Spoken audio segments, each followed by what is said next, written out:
Doctor Farooq Abdullah, जन्म 21 अक्टूबर 1937, Srinagar. Tyndale बिस्को school Srinagar से matriculation और फिर 1955 तक एसपी कॉलेज में पढ़ाई। 1962 तक एसएमएस मेडिकल कॉलेज जयपुर में शिक्षा। 14 सितंबर 1968 मौली पिचर के साथ विवाह। 1976 तक इंग्लैंड में मेडिकल प्रैक्टिस। 1980 पहली बार लोकसभा के लिए श्रीनगर से निर्वाचित। 8 सितंबर 1982 मुख्यमंत्री जम्मू और कश्मीर। 1 जुलाई 1984 फारूक अब्दुल्ला की सरकार बर्खास्त। नवंबर 1986 एक बार फिर चीफ मिनिस्टर। 16 जनवरी 1990 मुख्यमंत्री पद से इस्तीफा। 9 अक्टूबर 1996 से फिर मुख्यमंत्री। कश्मीर की खूबसूरती को बयान करते हुए किसी बादशाह ने कभी कहा था कि अगर धरती पे जन्नत है तो वो कश्मीर में है। वही जन्नत पिछले 8 सालों में एक मैदान जंग बना रहा और इस जंग में 20,000 के करीब लोग मारे गए।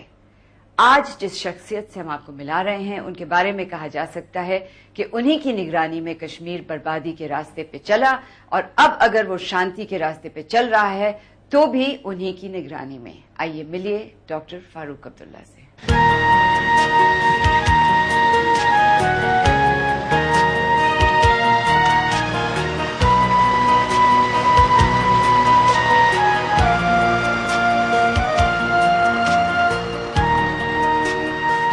जब तक हम मुख्यमंत्री के साथ नाश्ता करने पहुंचे बिजली चली गई थी।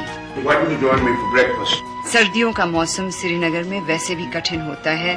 बिना बिजली के कितनी कठिनाई होती होगी आप अंदाजा लगा सकते हैं। मुनासिब ही था कि मुख्यमंत्री से हमारी पहली बातें बिजली के बारे में हुई। आज भी 50 साल के बाद अगर हमारे यहाँ बिजली की ये हालत है तो कौन कारखाना लगाएगा? उसको क्वालिटी और क्वांटिटी दोनों चीजें चाहिए। जब हम दे नहीं सकते कारखाना कौन लगाएगा? अब टूरिस्ट आए उसको गर्मी होनी चाहिए, वहां सर्दियों में भी अगर आना चाहता है तो क्या हीटर लगाएगा? उसके लिए हम जंगल काटते थे और जंगल काटते थे कि फायरवुड कर सके, तो फिर एनवायरनमेंट का डर होता था कि जिस दरख्त को 200 साल लगे हैं उसको काट रहे हैं तो कल तो यहां पे रेगिस्तान बन जाएगा। Between the devil and the deep blue sea हमारा यह हाल था। अब अल्लाह करम है, हम उम्मीद करते हैं कि बिजली की पोजीशन ठीक हो जाएगी। चीफ मिनिस्टर साहब जम्मू से श्रीनगर 2-3 दिनों के लिए आए हुए थे। दिन भर कई लोगों से उनकी मीटिंग्स थी, लेकिन ब्रेकफास्ट के बाद उनको थोड़ी सी फुर्सत थी।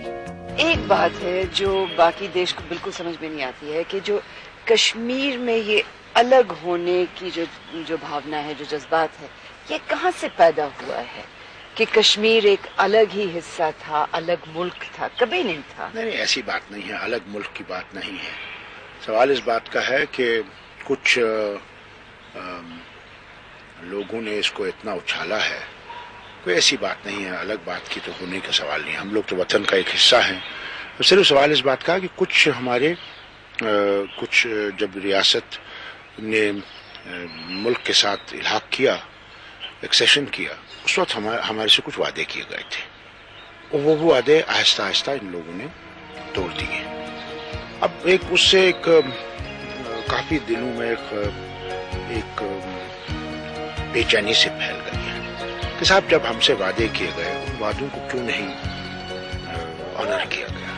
आपके बचपन में ये जो भावना थी वो ज्यादा थी कि कम?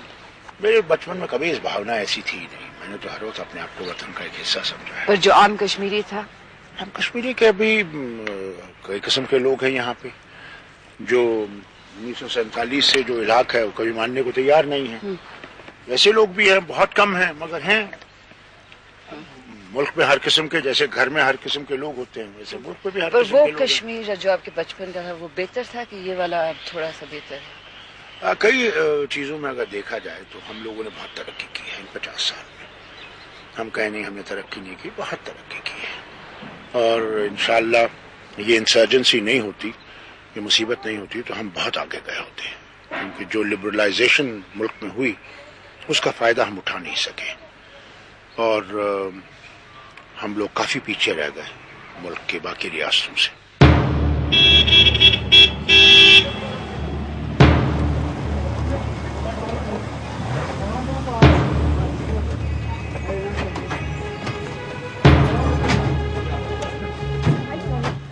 दिन की पहली मीटिंग थी वादी के डिस्ट्रिक्ट कलेक्टरों से, जिनसे सीएम साहब जानना चाह रहे थे कि उनके जिलों में हालात क्या हैं, सर्दी के मौसम के लिए कितनी तैयारी है।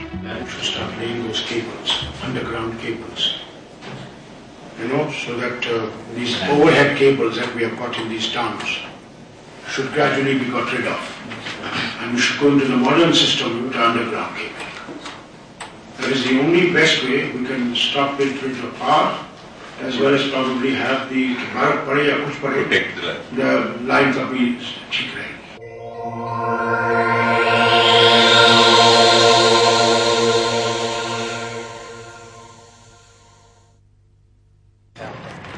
ये क्या हुआ आपका? मुझे ये सुना रहे थे कि आपका मामला ठीक नहीं हुआ। अस्सलाम वालेकुम। बोलिए क्या कहा? Show me that notification. I'm sure, sir. But we said, look, we thought that we would put all these bankers on the table and you just go right before them, right there and then. It was proposed for Single window. Yes, Why have you to go to 17 banks? Are you sitting in the front? I'm going to drive. 8 साल की हिंसा ने जो इस प्रदेश में तबाही मचाई है, वो श्रीनगर की गलियों में और इन बेरंग सुनसान हाउस बोट्स में दिखती है। वैसे भी कश्मीर का आर्थिक हाल कमजोर ही रहा है। हमें इस वक्त सबसे बड़ी प्रॉब्लम ये है कि किसी तरीके से हमारे जो बच्चे पढ़े लिखे हैं उनको काम मिल जाए, और वो मिल सकता है। मेजर हमारा ये हो सकता है कि अगर टूरिज्म पोटेंशियल हमारा रियली उठ जाए तो हमें सरकार की नौकरियां ढूंढने की जरूरत नहीं है। तो इस साल 50,000 टूरिस्ट आए हैं। इस साल 50,000 टूरिस्ट आए, जो इंक्लूड नहीं करता है वो लोग जो कि अमरनाथ यात्रा के लिए आए थे। अच्छा, लेकिन हिंदुस्तानी नहीं आ रहे हैं अभी तक? बहुत आए हिंदुस्तानी आए? हाँ बहुत, वो हाउस बोटों में रहे। पूछ लीजिए, वो खुद कहेंगे आपको आज 2:30 बजे कि किस तरह से जो अमरनाथ यात्रा के लिए भी आए, कई जो बालतल के रास्ते से गए, वो भी हाउस बोट्स में रहे। 8 साल के बाद पहली दफा वो हाउस बोट्स में रहे।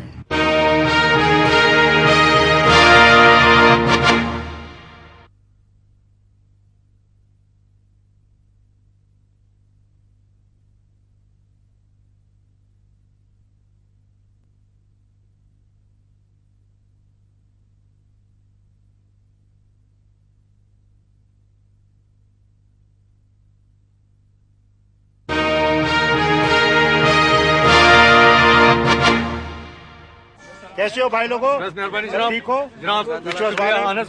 आपको सर्दी वर्दी तो नहीं लगता है?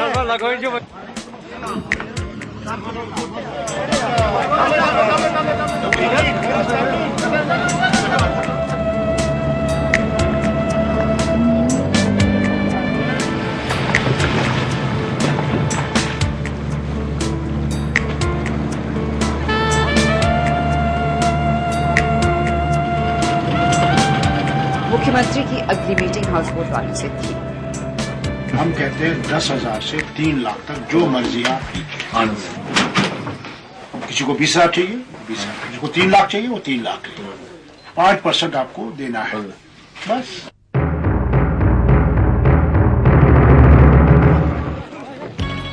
फारूक अब्दुल्ला आज जहां जहां गए उनको कश्मीर की आर्थिक समस्याओं के बारे में सुनना पड़ा, हाउस बोट वालों से भी और इस सरकारी रेशम की फैक्ट्री के मजदूरों से भी।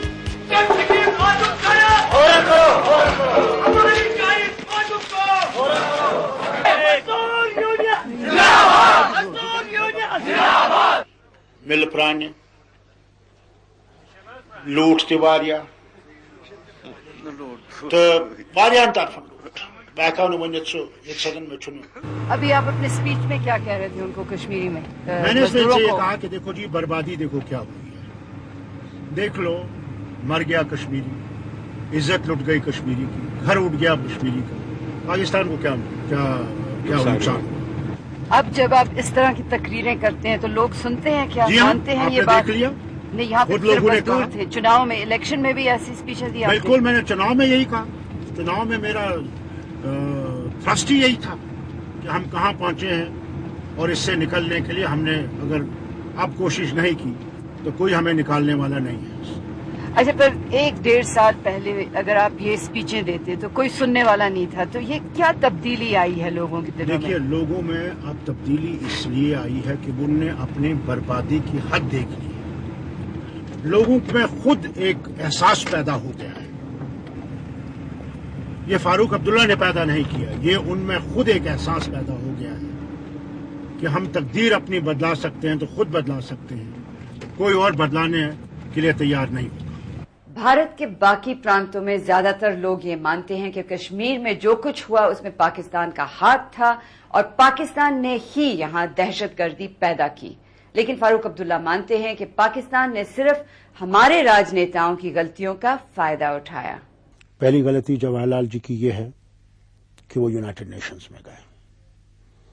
जब हमारी फौजें आगे बढ़ रही थीं और हम अपना इलाका हासिल कर रहे थे, उस वक्त यूनाइटेड नेशन में जाना, और अगर गए भी उस क्लॉज के नीचे गए जहां पे भारत भी उसी सीढ़ी पे है जहां पाकिस्तान है। अगर कि उन्होंने हमला किया, वो एग्रेसर हैं, हम एग्रेस्ड हैं, हमें दूसरे कानून के नीचे जाना था जहां पे हमने ये साबित कर दिया था कि भाई उन्होंने लड़ाई की है। दूसरी गलती जो है वो मिसेस गांधी से कराई गई शिमला कॉल में कि कश्मीर का नाम मेंशन किया गया उसमें, जबकि ये फैसला कर दिया था इन लोगों ने कि साहब जो तुम्हारे पास है वो तुम्हारा है, जो हमारे पास हमारा है। उस वक्त अगर ये एलओसी को ये कह देते कि ये इंटरनेशनल बॉर्डर है और हमारा ये हो गया है, आपके पास वो रहेगा, हमारे पास ये रहेगा, मैं समझता हूं ये झगड़ा खत्म हो गया होता। पाकिस्तान भी खुश होता, पाकिस्तान भी खुश रहता, हिंदुस्तान भी खुश रहता, और हिंदुस्तान और पाकिस्तान और खुशहाल रहते, और हमें ये फौजें इतनी नहीं बढ़ानी पड़ती, हमें ये मुसीबत नहीं लेनी पड़ती, और हमारे लोग जो हैं आबाद रहते। 2 साल पहले अगर कोई कहता कि फारूक अब्दुल्ला दोबारा चीफ मिनिस्टर बनेंगे तो लोग मजाक उड़ाते। इनसे ज्यादा बदनाम शायद ही कोई कश्मीर का राजनेता रहा होगा। इनके बारे में कहा जाता था कि ये विलायत भाग गए हैं और कभी वापस नहीं आएंगे। लेकिन पिछले साल जब इलेक्शन हुआ 9 दहशत भरे सालों के बाद, तो यही अपनी नेशनल कॉन्फ्रेंस पार्टी को लेकर जीते। अब इलेक्शन हो गए थे तो मैंने यहाँ इजाजत ली इनसे कि भाई मैं 3 दिन बीवी और बच्चों को इजाजत लूं, पता नहीं उसके बाद क्या होगा। तो मैं चला गया 3 दिन के लिए। मैं 26 को चला गया और 30 को यहाँ पे वो गिनने वाले थे वोट्स। तो मैं वहां से जब वापस पहुंचा, रात के 12 बजे जहाज पहुंच गया, तो मुझे बेटी कहती है, बड़ी बेटी मेरी, और मेरा बेटा था बड़ा, तो कहने लगे daddy how many seats do you expect to win. मैंने कहा बेटा I don't know, the results must be coming now, what is the situation. Daddy 10 seats you are moving forward, rest you are losing. I said अच्छा ऐसा बुरा हाल है। कहने लगे हाँ, what do you think is it. I said no, I never thought it will be this bad.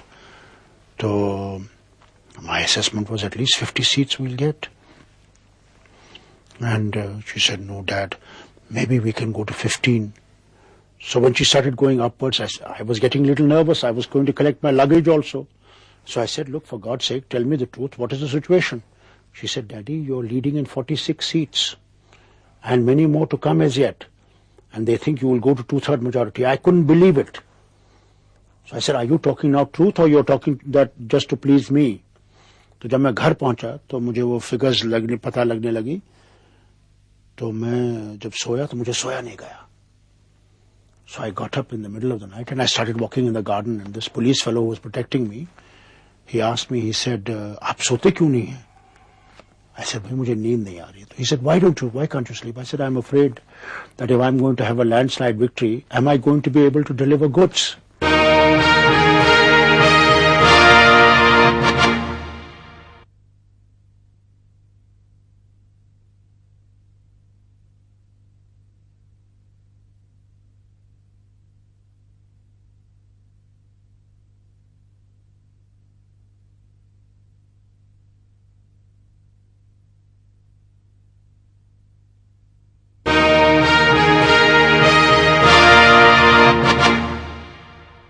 عبداللہ نے اپنے سیاسی جیون میں کئی اتار چڑھاؤ دیکھے ہیں اور جہاں وہ آج دیش کی نظر میں ایک ہیرو ہیں، وہاں ان پہ کبھی دہشت گرد اور غدار ہونے کے بھی الزام لگے ہیں۔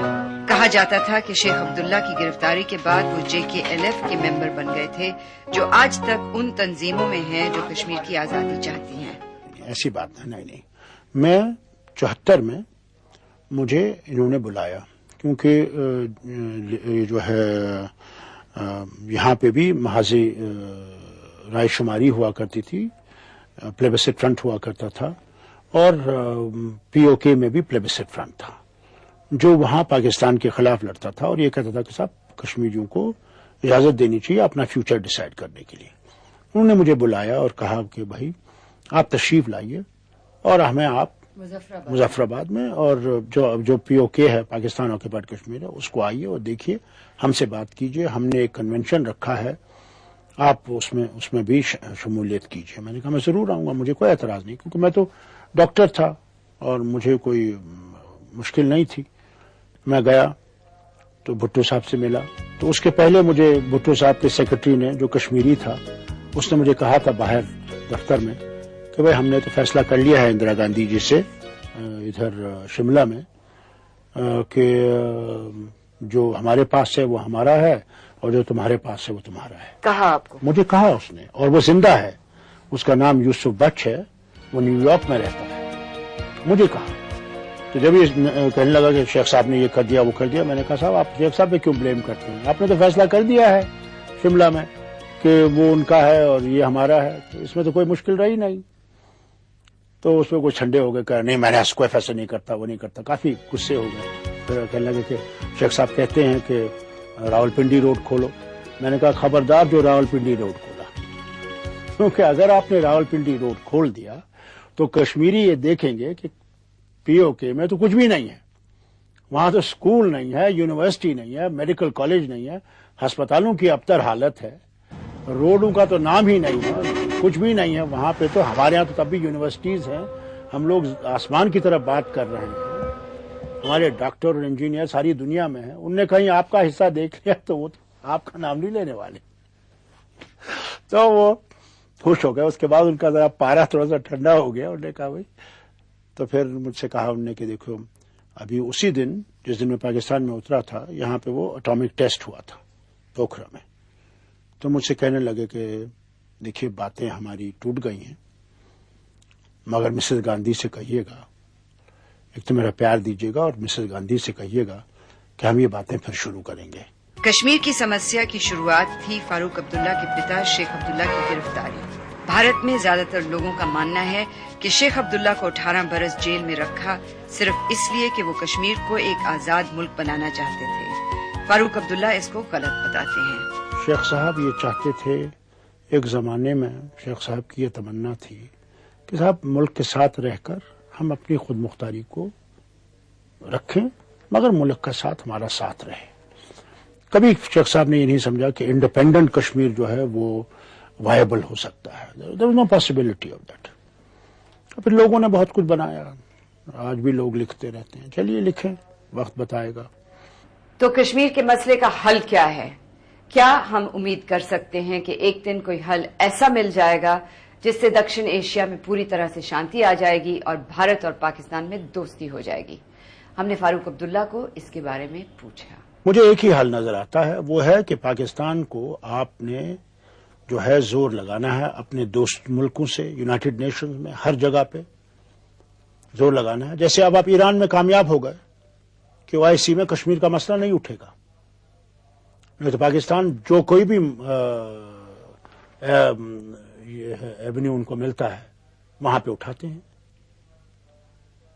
اور امریکہ بھی ان کو بہت مدد کرتا تھا ابھی نہیں کر رہا ہے۔ اب مجھے نہیں معلوم اب کیا حالت رہے گی۔ اب تو انہیں کل بھی پاکستانیوں نے 4 امریکنوں کو کراچی میں مار ڈالا ہے، اب مجھے نہیں معلوم کہ ان کا کیا وہ رویہ رہے گا۔ پر آپ کو لگتا ہے کہ تھوڑی سی تبدیلی آئی ہے ان کے رویے ہاں میں؟ میں سمجھتا ہوں کافی تبدیلی آ گئی ہے۔ پر آخری حل جو کسی نہ کسی وقت ہونا ہے وہ یہی ہے کہ جو ان کا حصہ ہے وہ وہاں رہے گا اور جو ہمارا ہے وہ یہاں رہے گا، صحیح ہے کہ میں نہیں؟ سمجھتا ہوں کہ یہ ایک سولوشن ہے کئی سولوشن ہو سکتے ہیں. یہ بھی ایک سولوشن ہے جس کو یہ بھی ایک ہے کہ یہ ہی ایک ہے. نہیں, یہ بھی سولوشن ہے. ایک فیڈریشن بن سکتی ہے بٹوین دا ٹو کنٹریز. سب کچھ ہو سکتا ہے. ہندوستان اور پاکستان دوستی کے قدم پہ آ جائیں تو کون سا قدم نہیں اٹھ سکتا. فاروق عبداللہ کے جیون میں آج کل ایسے لگتا ہے کہ سیاست کے علاوہ کچھ نہیں ہے، لیکن کسی زمانے میں وہ کافی رنگین مزاج مانے جاتے تھے.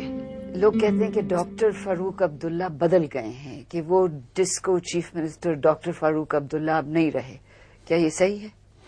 جی یہ صحیح اس لیے ہے کہ میں بوڑھا ہو رہا ہوں، اور نہیں تو میں آج بھی ڈسکو میں جاتا اگر مجھے وقت ہوتا، مگر مجھے وقت ہی نہیں ہے. گولف کھیلنے کا مجھے وقت نہیں ملتا کیونکہ میری صحت کے لیے بہت اچھا ہے.